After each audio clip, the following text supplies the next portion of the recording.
Hello friend. आज हम फिर बात करेंगे पोलैंड के वर्क परमिट के रिलेटेड।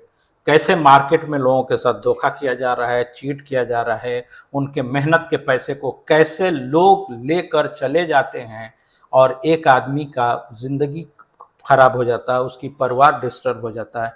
मैं एक छोटा सा आपको वाकया बोलता हूँ। अभी रिसेंटली मैं कतर गया हुआ था। मैं होटल से बाहर निकल के गेट कॉर्नर में किसी से बात कर रहा था। वो वर्क परमिट से रिलेटेड हमसे पूछ रहा था, तो मैं उसको कुछ बता रहा था। जैसे मैं टेलीफोन रखा तो वहां का वॉचमैन मेरे पास आया, बोला कि सर, आपको पोलैंड के वर्क परमिट के बारे में कुछ आइडिया है, क्योंकि मैंने आपको बात करते हुए सुना है। मैं बोला हाँ है।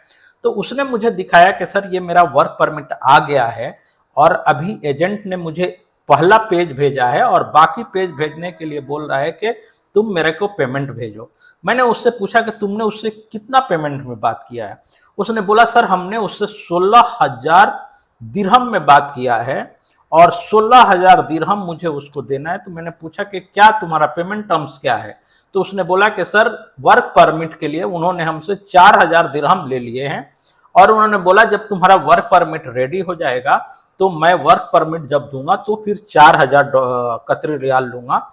उसके बाद जब तुम्हारा वर्क परमिट पोलैंड से वेरीफाई हो जाएगा और पोलैंड ने ये ईमेल आ जाएगा कि तुम्हारा डॉक्यूमेंट वेरीफाइड हो गया, तो मैं फिर तुमसे 4,000 रियाल लूंगा और जब तुमको वीजा मिल जाएगा तो बाकी का मैं 4,000 रियाल लूंगा।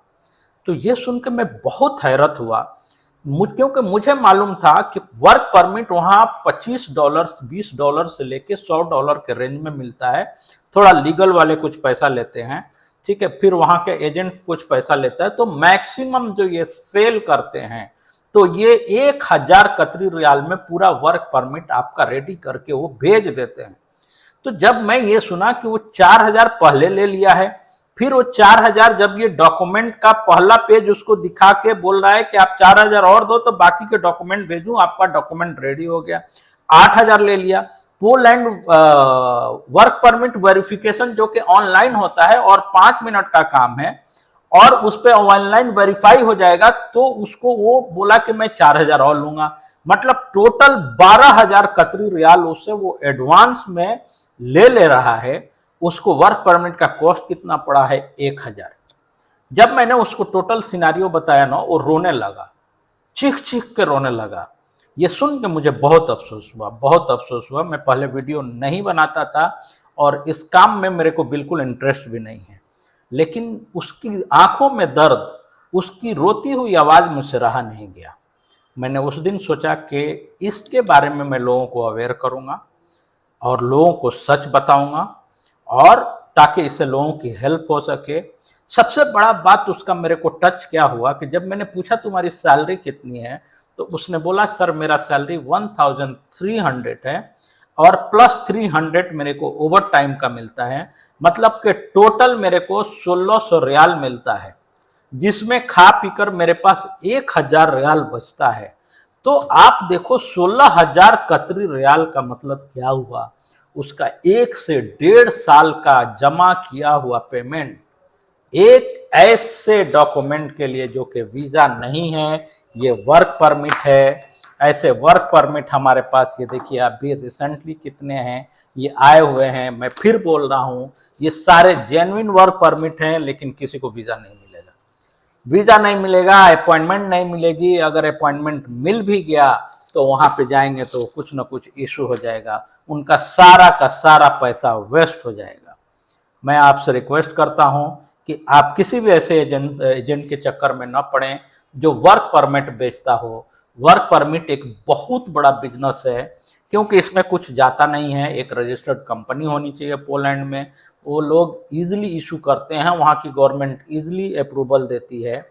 उस एजेंसी से आप काम करें जो एजेंसी कहती हो कि पेमेंट मैं वीजे के बाद लूंगा। वर्क परमिट का कोई एडवांस मांगता है तो आप समझ लो कि उसका पूरा का पूरा बिजनेस वर्क परमिट का ही है, ठीक है। $300 मतलब 1,000 कतरी रियाल देगा और 16,000 रियाल आपसे ले लेगा। वीजा मिल गया तो ठीक है, नहीं मिला तो उसका जितना बेनिफिट था उसको बेनिफिट हो गया। फिर मैं बोलता हूं, वीजा मिलने के चांसेस 99.9% नहीं है और पोलैंड की जो कंपनियां रिक्रूट करती हैं वो फ्री में रिक्रूट करती हैं, पैसा नहीं लेती हैं, सब कुछ फ्री होता है। तो जो जेन्युइन रिक्रूट कर रहा होगा ना, वो आपसे यही कहेगा कि मुझे पासपोर्ट हम आपका रख लेंगे, ठीक है, और हम आपसे 1 रुपया चार्ज नहीं करेंगे, वीजा आएगा तो आप मुझे पेमेंट दीजिएगा। आप समझ जाइएगा कि ये जेन्युइन काम है, ये बंदा जेन्युइन है। आज जैसे कोई बोलता है कि वर्क परमिट का एडवांस इतना लगेगा, फिर इतना लगेगा, फिर इतना लगेगा, ये एक स्कैम है। और दूसरी बात, मैंने उससे पूछा तो उसने एक एग्रीमेंट दिखाया जो कि पहले ही उन लोगों ने उससे साइन करके अंडरटेकिंग करा के उससे ले लिया था, जिसमें ये लिखा हुआ था कि मेरी जिम्मेदारी है वर्क परमिट बनलाना, वर्क परमिट डुप्लीकेट निकलेगा तो मैं जिम्मेदार हूं, वर्क परमिट अगर जेन्युइन है तो मेरी जिम्मेदारी खत्म हो जाती है, वीजा मिलना नहीं मिलना ये एम्बेसी के ऊपर है। तो उन्होंने लीगल डॉक्यूमेंट पहले ही बंदे से साइन करवा लिए थे। Hope you understand. Thank you, bye.